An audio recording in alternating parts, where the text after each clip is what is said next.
I would now like to invite Ms. Anita George to the stage to deliver the keynote address. Ms. George is a distinguished global leader in sustainability investments. As the co-founder of Edina Capital, she focuses on climate change solutions. She also serves as an independent director on the boards of Tata Sons, First Solar USA, and Piramal Enterprises. With a remarkable career spanning the World Bank Group and the CDPQ, she's been instrumental in advancing sustainable finance in emerging markets. Ma'am, please.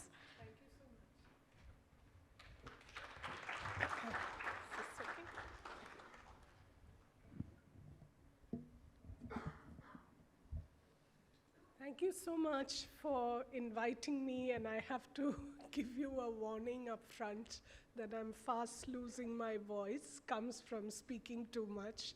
So I'm really happy and honored to be here and to hear from so many people who've been working in this area of energy efficiency and addressing solutions for climate change.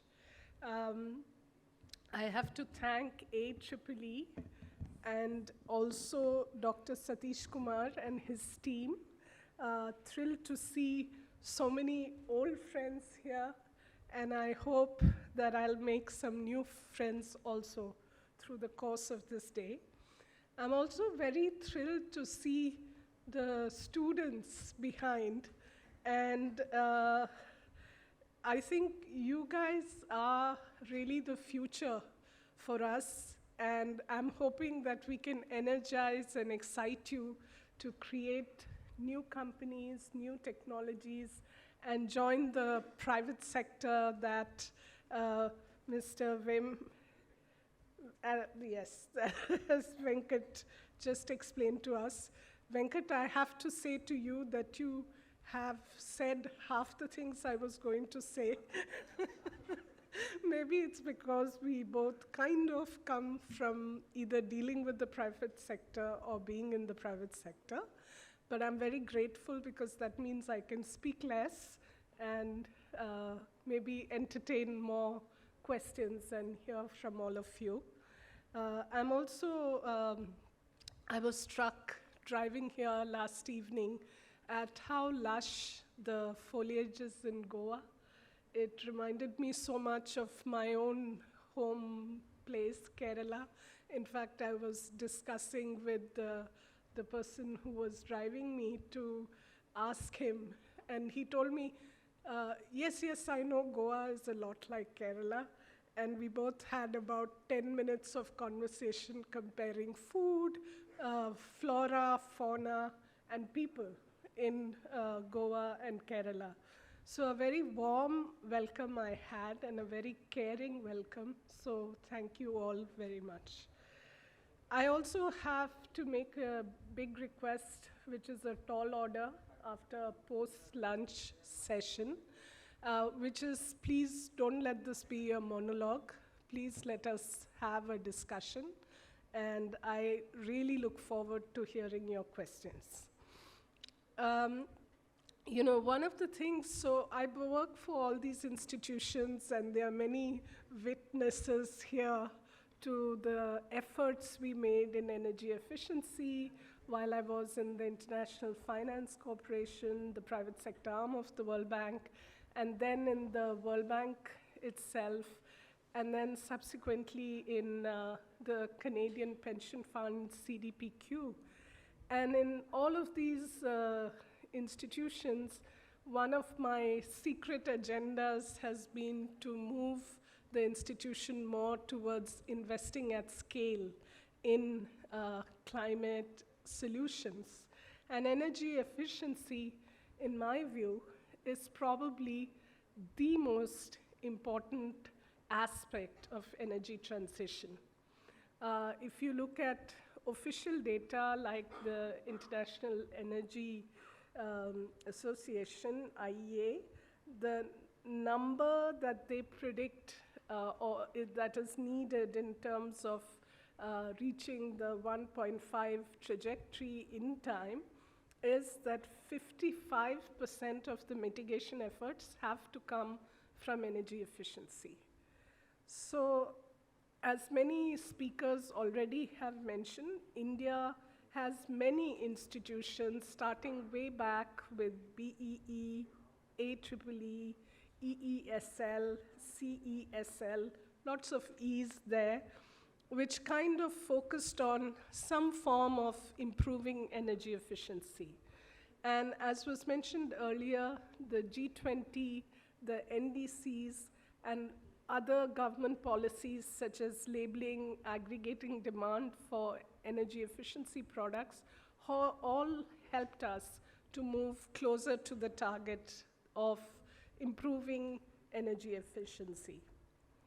And mind you, all of us tend to think that we are, a jugaad society, we are very energy efficient, but you will be all surprised, as Venkat said, that in many areas of energy efficiency, we're actually worse than the rest of the world, not just in India, but I would say in emerging markets in general.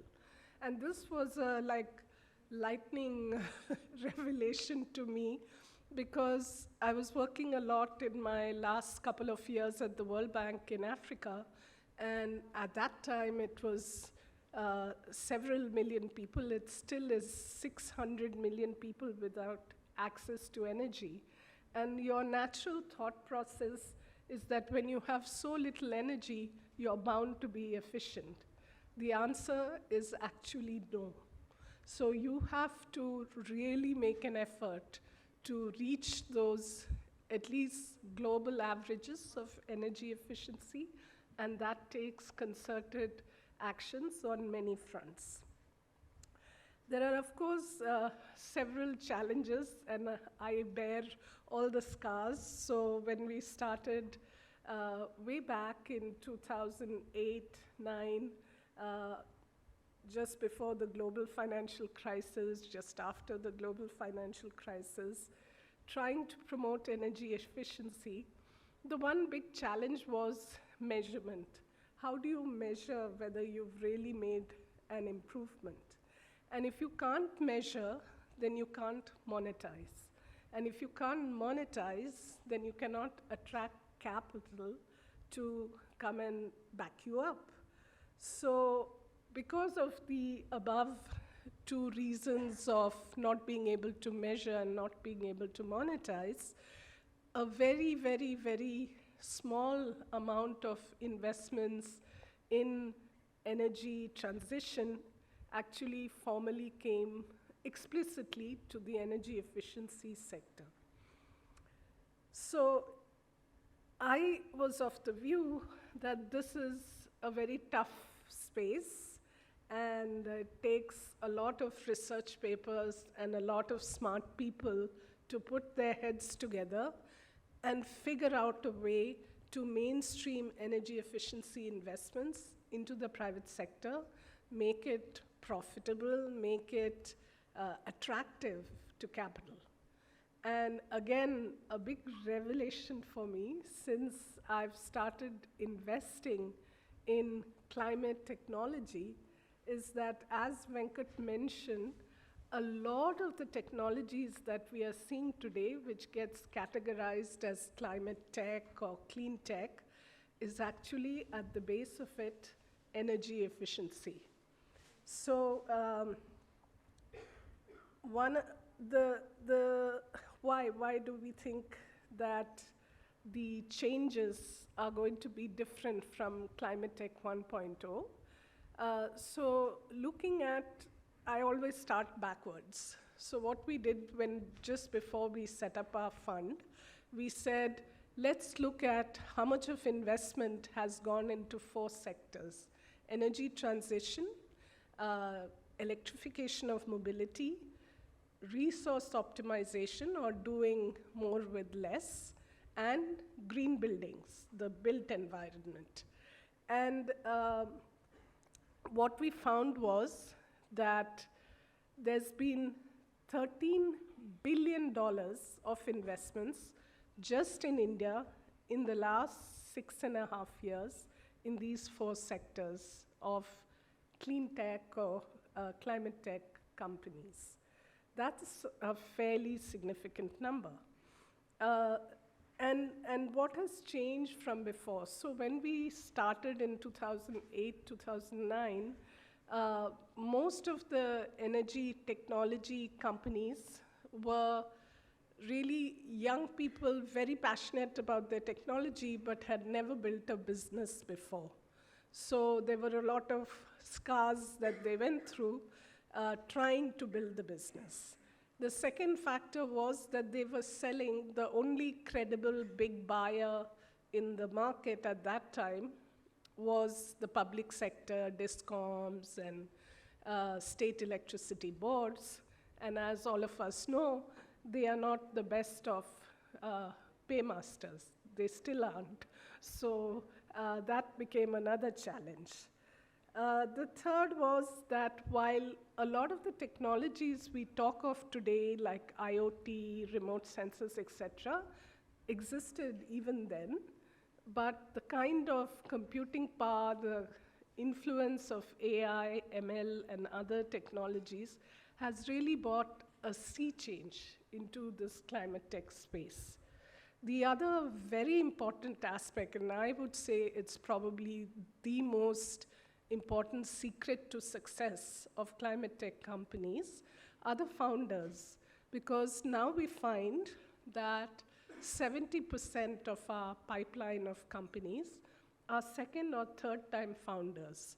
So they have actually built businesses. They're still very passionate about their technology solution, but they know that you have to get customers, you have to get financing, you have to plan for that, and you have to show the growth that you project to your investors. And also, the customers themselves have changed.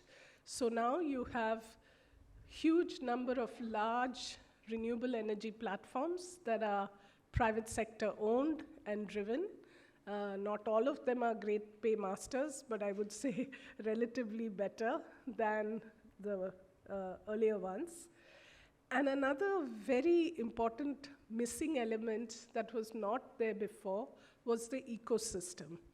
And what I mean by that is, firstly, clear regulations, which had started coming out back in 2008-9, but really examples and very clear articulation of regulations like labeling appliances, a push towards electrification in very many different sectors. The last thing I would say is that there's a growing investor interest. So when we were doing this, it was really a lonely world back in 2008-9, and then the global financial crisis happened, and even the few brave investors that we had actually fled. But one of the things I recognized that in IFC, for example, where we were so used to looking at investments in a certain way, that we had to look at it really very differently. What that meant was that we managed to get an envelope of $200 million, small amount, and a different investment committee that had people who had done clean tech investments. So this became the birth of IFC's, today it's called the Disruptive Technologies Group. And if you look at all DFIs, or development finance institutions, many of them have a venture group or a disruptive technologies group. So starting with the DFIs and also a lot of angel investors, a lot of early stage investors, we've seen really a shift in terms of financing for these new climate mitigating and climate adaptation technologies. And of course, as I mentioned, when we look at the number of early and Series A stage funds, which is right in the beginning of investment, there are 30 funds just in India. And they have about $2.2 billion targeting these clean technology investments. So that's an incentive to all of you at the back there that this could be something worth looking into. So what we don't see though, and if I would ask you all to really think about, is there even one large, locally developed private sector clean technology company in India? We have Schneider, we have others like Honeywell, Johnson Controls, lot of other energy efficiency-focused firms and energy-focused firms that are global firms. But I'm still waiting for that big player from India who goes global. So that's the other interesting thing in Climate Tech 2.0, because 80% of our companies are actually looking at global markets. So like Venkat mentioned, it's not good enough anymore to look at just your local market. You have to aim, A, to be globally competitive, and B, develop a total addressable market which is not just locally focused, but globally focused. And we are starting to see this. As I said, 80% of our companies are already looking to go global. A few examples that I have seen in clean tech and why I think that clean tech is actually energy efficiency in disguise. Because if you look at any of these technologies, whether it's in energy transition, we are seeing a lot of companies that are working on improving efficiency of solar and wind farm productivity. So that's how do you take your same assets and become more efficient. And you can do that because you have companies that are providing real-time data by cell, by line, by solar panel in terms of your performance efficiency, and you know in real time when your solar panel or your cell is not functioning. So these kind of technological progress has helped large existing solar wind farms to increase productivity anywhere between 3 to 10%. That's not small, and that's efficiency. Another area that we are seeing a lot of tech companies emerging is in the electrification of transport. And in the early days, we were talking about charging infrastructure or manufacturing of batteries, or OEMs who were manufacturing EV, two-wheelers, three-wheelers. Now we are seeing on top of that a layer of efficiency in terms of better performance of battery, which is agnostic to battery chemistry, better efficiency, lower weight, lower cost, and greater technology duration or durability, I should say. So in the built environment, you have new technologies that can generate digital twins. These digital twins are actually, again, about resource optimization, doing more with less, both in the greenfield stage when you're building an asset, as well as in the maintenance and operation stage where you're managing that asset. And this kind of technology, sort of rule of thumb, will deliver a 30 to 40% efficiency gain. And these are not things which are like out there and exotic, but these are things which are already being bought, technologies which are already being bought and used by global companies that are into building designs, building construction, etc. So I'm a big optimist, and I truly believe that technology can unlock energy efficiency across many, many sectors.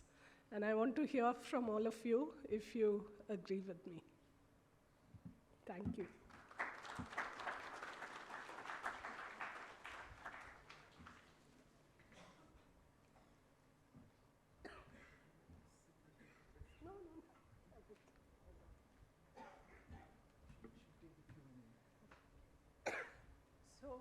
don't disappoint me.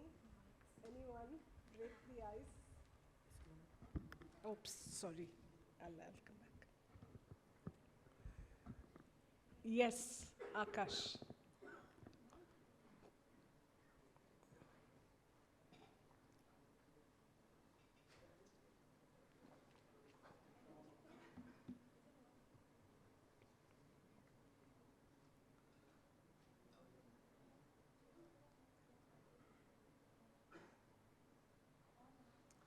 Akash, while you're getting ready with your question, one thing I forgot to mention that Venkat reminded me. A lot of technologies we are seeing are also aggregation platforms. So one very exciting technology that I just came across is a digitized waste management platform, which also has a phone app. So villagers and what we call in India village local entrepreneurs are organizing themselves to collect plastic. They use the app to tell this platform that they've collected X number of tons, and then the plastic is being collected and reused in either roads or in alternate fuel for fossil fuel. So I think what you mentioned, Venkat, is also something which we'll see a big change in terms of a lot of these technologies are B2B. Now we are going to see them more and more B2C as well. Akash. Thank you, ma'am. And I promise this is not a planted question. I'm taking a quote from an HBR, Harvard Business Review article, and I want your reflections on it. The quote says, climate tech is on a path mirroring the dot-com trend. Eventually, every company will be part of it. Do you agree or disagree with this? And if we are really on a path of the dot-com trend, how far away are we from it? This is my first question. And, Is it better? and my second question, if I may, is that, of course, climate tech is a vast umbrella, and energy efficiency is just a part of it. What can energy efficiency companies learn from adjacent kind of, climate tech technologies, say renewable energy or sustainable materials? So these are my two questions. Thank you. Thank you, Akash. Both very good questions. So when we actually created our fund, we said to ourselves, we did, several days of brainstorming. Are we crazy? Are we mad doing this? And one of the questions we asked ourselves was, what can disrupt us? And really, truly, my hope is that we do get disrupted because climate tech or technology in companies becomes ubiquitous across sectors, across all kinds of activities, including even the way we behave from an emissions point of view. So that's my first question, first answer. Success is really where we mainstream. In response to your second question, actually, one of the things that I've learned from looking at the new technologies, I would say in all of the 4 spaces that we are targeting, which doesn't include agri-tech, which is another big area on its own, but in the 4 spaces of energy transition, electrification of mobility, resource optimization, and green buildings or built environment, a lot of the innovations we are seeing is actually linked to energy efficiency, either directly or resource efficiency. And so water efficiency, material use efficiency. So I kind of, again, go back, sorry Venkat, I keep quoting you. I go back to his point that when you link back to what you're saving from being more water efficient or material efficient, it's actually also energy efficient. So it was where I know I was trying to actually come up with a number, and then I gave up because I truly think that the 13 billion we've seen in the last 6.5 years has a very strong underlying energy efficiency, if not direct energy efficiency impact. Okay, all my young entrepreneurs at the back, one question from you. Yes. Hi, Anita. Thanks. Great discussion. I just wanted to ask a question in terms of how you see the current appetite of investors today. Over the last decade, and as you've mentioned, they've taken a lot of positions such as, we want to fund new coal plants, et cetera, et cetera. Are you seeing today any appetite in terms of investors wanting to price the positive externality they create through their investment in a way that actually reduces the return requirements they set from those investments? Is the positive externality something they're featuring in as a way of actually lowering the cost of capital for borrowers or for equities or et cetera? Thank you.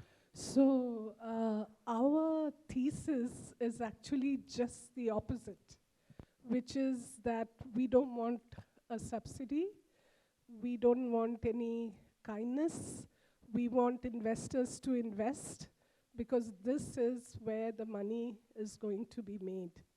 And I'll share with you the story. Way back in 2008, as IFC, we invested in India's first megawatt of commercial solar. I remember the whole institution, and anyone who's dealt with IFC will know, there were many opinions. People told us this is a fad, it's not going to take off, so on and so forth, because solar in 2008, 2009, even though it was a proven technology in the world, it was not there in emerging markets. However, the story goes that it grew.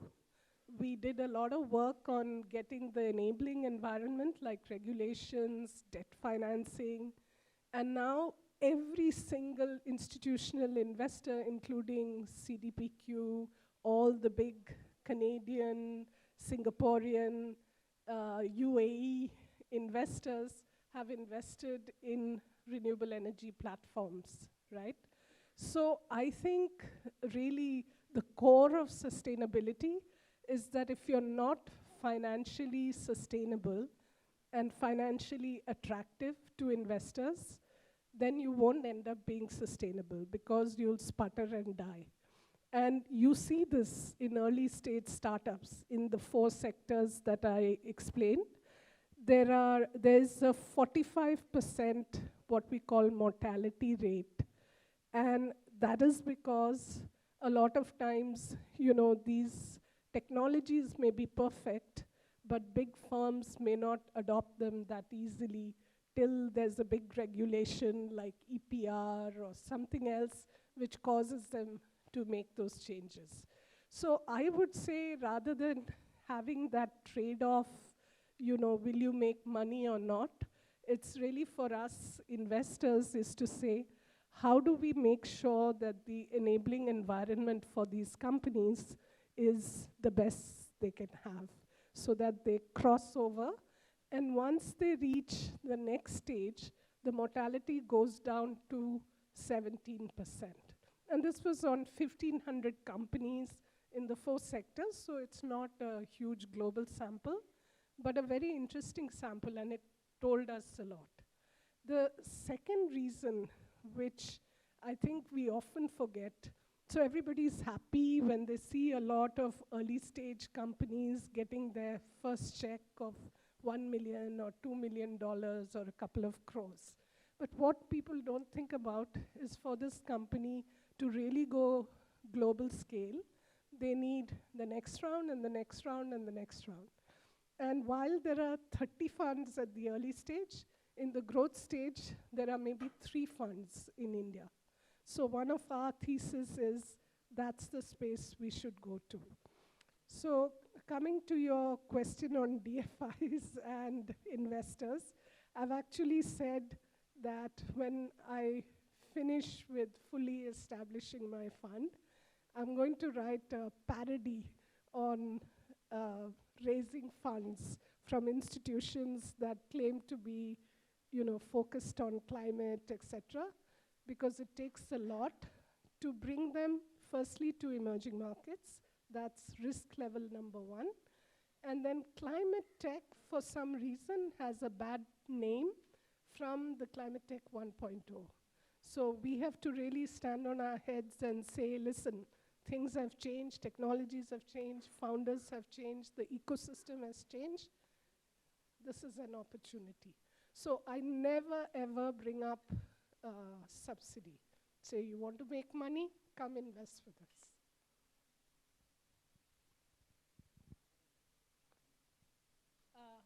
Can I take one more question, Satish? Yeah, yeah. Okay, we'll let ma'am go first. Okay. Yeah, ma'am, Venkatji and Satishji, sharing your passion for, I do also share your passion for energy efficiency, energy conservation, Yes. and related this. I represent a company which manages the power procurement and energy efficiency and conservation for the Indian Railways. You'll be happy to know Indian Railways is consuming the same amount of energy in the non-traction area. Non-traction area means the energy supplied to other than the train running to the same level as it was in 2003. Wow. For 20 years, we have been investing in various policies, technologies, and keeping like it's constant at 2.45 billion units per annum for entire Indian Railways.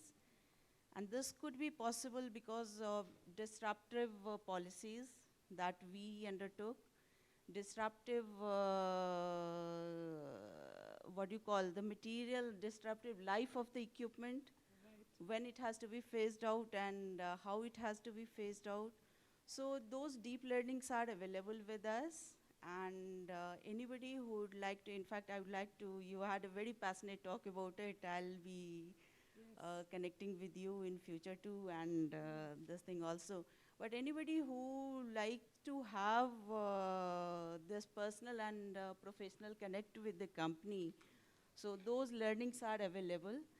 So from like policy to practice, this is what we had been doing in the space of non-traction area, and even in the traction area also, how much the train consumes the energy. And so ma'am, it was a very, and just one question, ma'am, on this thing. If there are financial aggregators available for investing in small, these technological energy, investing in these areas, so maybe I'll be connecting with you in that particular space, ma'am. What I would love to say is, a lot of corporates and large institutions, like if you look at all the Indian institutes of technology, they're all set up incubators. So I would really encourage the Indian Railways to set up an incubator focused on technologies that can even further improve efficiency, bring in new aspects, even B2C type of activities that can, make you like the role model for all railway systems globally. Yeah. Hi. Yes.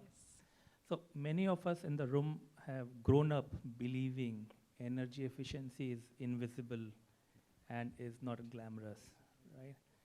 And especially when you look at investment in electrification of mobility, renewable, where even the ticket size is large, it's easy to deliver, right? So, and I think this is a belief that many of us still hold. So from an investor's side, how has this landscape changed, if it has? Thank you. Thank you for that very good question, because one thing that I didn't say enough was that there are large-scale investors like my old Canadian pension funds, CDPQ, or GIC, Temasek, ADIA, and they invest in large renewable energy platforms. So that infrastructure investment with stable returns um, is something that's already happening. And something I think India should be very proud of, because it's not easy to get, this is the money of pensioners or sovereign wealth funds. So the infrastructure investments continue. But you know, I worked in infrastructure and I financed infrastructure all my life, all my professional life. When I look back and I look at the companies that were really out there and became global leaders, they were all ones that adopted technology very early on. So it could be like, if you've heard of this company called Cube Highways, it was a financial institutional fund who was doing their first time fund actually, and IFC came together to set up a platform to aggregate road assets. And that platform, the technical team was fabulous. They mapped the entire NHAI network. They could tell what the network effects are of financing this road versus that road. They introduced these easy pass in India. They introduced computerized weighing for different types of vehicles. And that platform, though it started from scratch with the first time fund, is the largest road platform in India today. So I give that credit to smart use of technology. And if you look at COVID, of course, even before COVID, fintech was very prevalent. Most banks have an online presence. During COVID, health and education became, online. Consumer retail became online. The two big sectors that are yet to digitize at scale are infrastructure and the built environment. So I think these two have to and will digitize. And it's the question that Akash asks. This will become the norm for every single sector to incorporate technologies that improve efficiency. So I think your energy efficiency dream will be realized with technology unlocking that energy efficiency in every single sector. Yes. How's your throat? There are two students. Oh. Do you want to take questions? Yes, I'll take from students. So, good afternoon, ma'am. I wish to ask you a question of how is the scene of investing in circular economy in India. So I personally have worked on 2 research projects. Lots and lots of research is being published in the field of circular economy in the term of research papers. I have worked on real industrial data, one in chemical industry in India and the second one in healthcare industry in Canada, on 2 projects related to circular economy. We see via the results obtained in those 2 projects that circular economy performs better as compared to linear economy on the 3 pillars of sustainability, that is the social, economic, and environmental. However, it is not being implemented, like it is just on paper, like on the research paper, but it's not being implemented in real life in the industry. So I wish to know the reason why is it so, because even if we see in the next 10 to 15 years, I think the Indian government as a part of extended producer responsibility will make it essential for industries to close the loop and implement circular economy and take control of the end of life of the product. So as of now, why isn't it being implemented in India? It'll come. I think it's early days, and I'm not like a dreamer. I know companies who are doing exactly this. So the company that I described, which has an app for village-level entrepreneurs to pick up plastic from their villages, that's happening in India. And they have HDFC Capital as their investor. So I would encourage you to take your research ideas and see how you'll have to commercialize it and be able to show a business model. And that's something very important. And one of the advice I give a lot of young students is join a clean tech startups so that you can see all the struggles and travails, but also the opportunity. And that will prepare you when you launch your own startup. The second thing is that thank you so much. The implementation of EPR still leaves a lot to be desired, I would say. And I mean, this is my big plea to the large corporates in India, that really this is an area where they have to show leadership. There's a lot of lip service, but if someone can get away with the EPR certificate, which costs 1 rupee, where they don't track and trace where their waste goes to, they would take that. So that mindset has to change, and I'm sure it's going to change. Why? Because, you know, all these products that are being used, whether it's rare earth materials, lithium, nickel, cobalt, these are all getting scarce.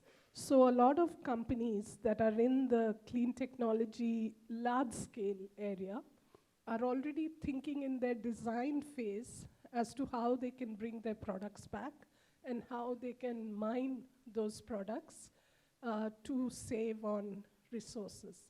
So I think that's going to be a big motivator as well. We can take one more question from the students. Yeah, go ahead. Keep it short, please.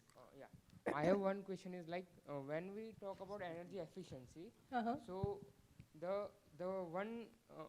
one thing which I experienced is like when we implement energy efficiency, people like tend to use more energy because they now have more energy to use. So by implementing that like how to solve that issue when we are starting up some energy efficiency companies. Okay. So because companies are coming up, so at the very nascent stage we can able to implement some ideas. So how do you see that problem? So I'm so glad you asked this question. So you know, a lot of times when we see solar as a technology, we never ask the question, is it energy efficient? And I'll tell you the story of a solar pump, which was very energy inefficient, but it was solar.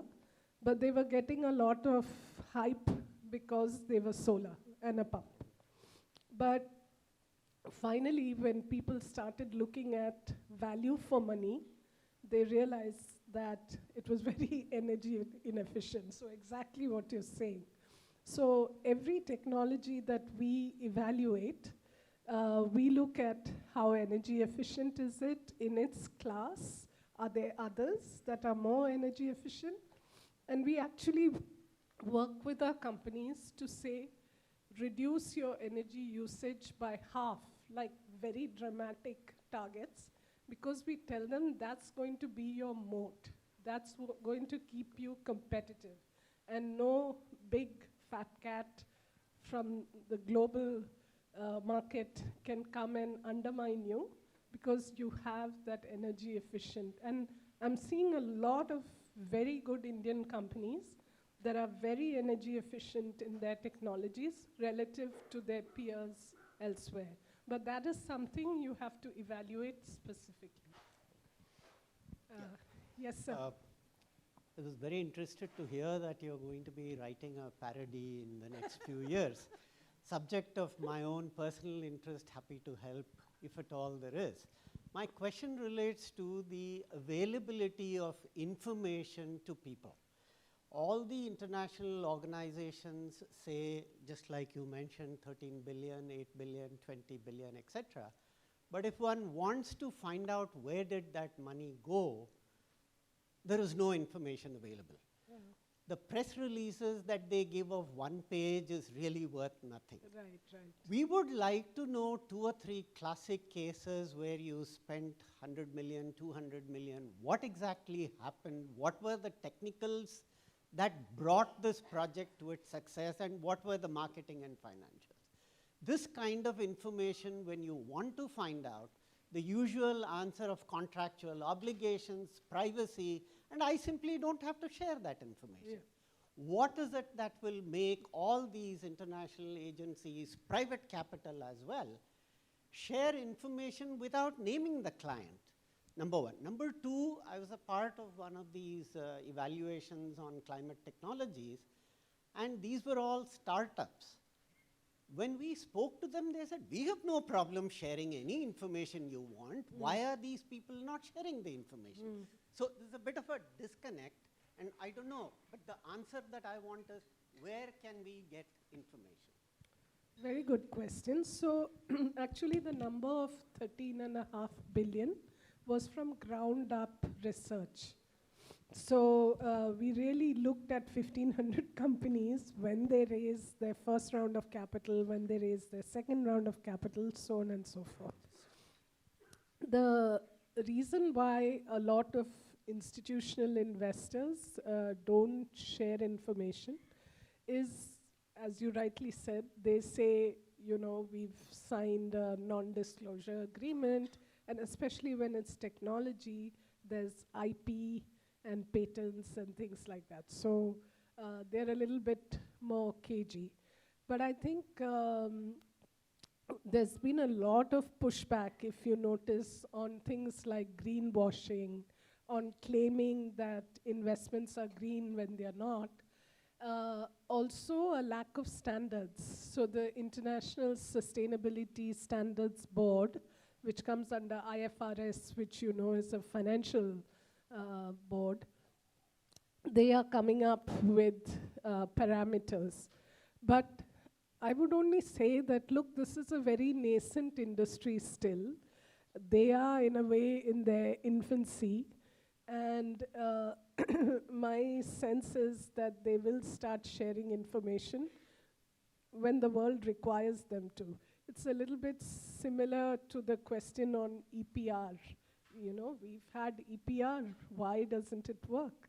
It's because nobody tells you that you can get an EPR certificate for 1 rupee or for 2,000 rupees, and you know the difference.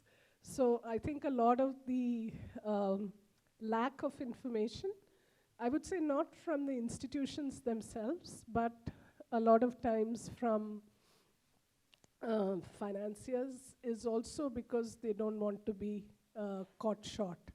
So the other example I'll give you is in the venture world, a lot of companies now have been hauled up for exaggerating revenue numbers, profitability numbers, etc.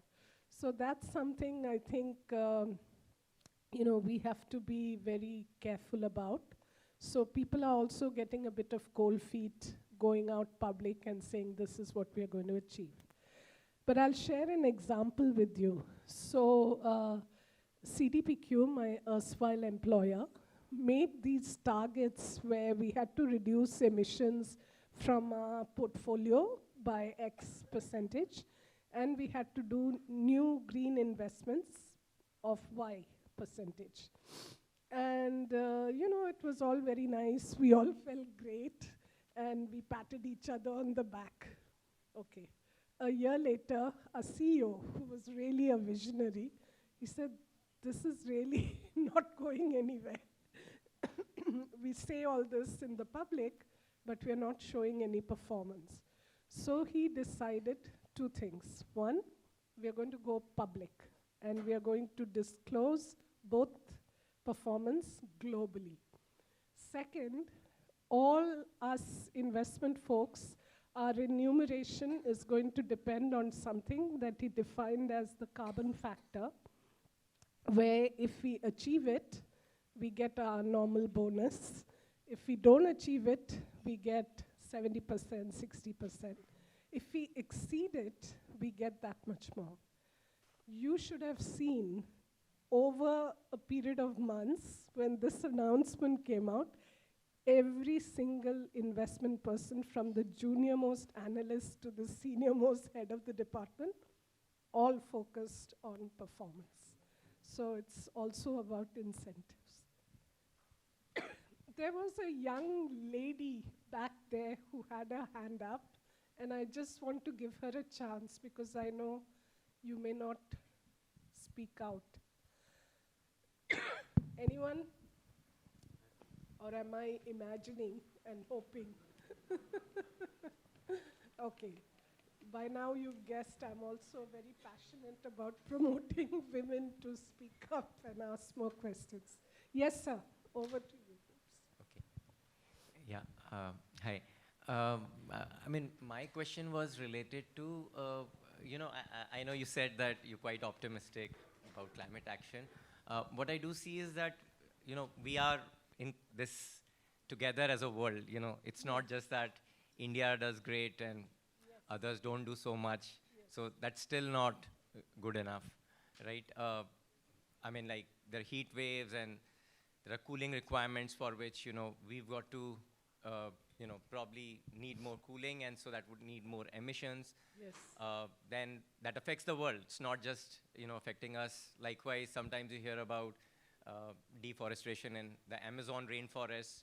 So, and for maybe some rightful reasons, but that will affect the world, not just us. Correct. And then all the countries, I mean, when you hear those COP debates that, India and China require so much of trillions of dollars for the renewables, we've been promised, not given, and, Yeah. my question to you is that, will we get there as a world just talking about saving the planet, or should we need to have another spin to it, and not a genuine spin, which is, I don't know, a hypothesis is that maybe if we don't do enough for the planet, that's going to affect our health. For instance, I think one of them asked about the circular economy bit. That is, plastics, if you keep using more and more of it, it'll get into water, fish will eat it, it'll come to us, cause cancer to us, or Yeah. if you're using too much air conditioning, then you don't get enough fresh air. So what I'm saying is that, does it make sense to invest also into, maybe research-based startups or something which could work on what are the impacts of, not saving the environment on our own health? Maybe with, people would listen more. I don't know what your thoughts are. Excellent question. So I'll again share a story. When we started our fund, we said, we are thinking about the health of the planet. We should also think about health of people. So our first investor who we made our pitch to, we said exactly what you were saying. And this, scenario where if we don't address the health of the planet, we are going to affect our health. And the investor looked at us and said, that's such a garbled correlation. And I was sitting there saying, obviously you don't breathe the same air that I do. And I can tell you, investors tend to be very skeptical. And that's why my parody, which will come after I've collected all the money from various investors. So the only thing I would say is that the governments play a big role. And if you see Europe, they are, I would say, the ones who've been most advanced, very bureaucratically, but at least they have the right thought. India, I would say, has been exceptional in many ways on the policy front and also on the financing front. So I don't know if many of you are aware, India has a self-reliant India fund, which focuses on financing funds that invest in MSMEs that work on climate and all that. SIDBI has another fund that does the same. And they are willing to give Indian fund managers a chance. Because, when also we started this work, we went to the 3 different markets which in our view have been successful. One is Silicon Valley. The other is Israel, which has been very successful on the startups for clean tech, and Singapore.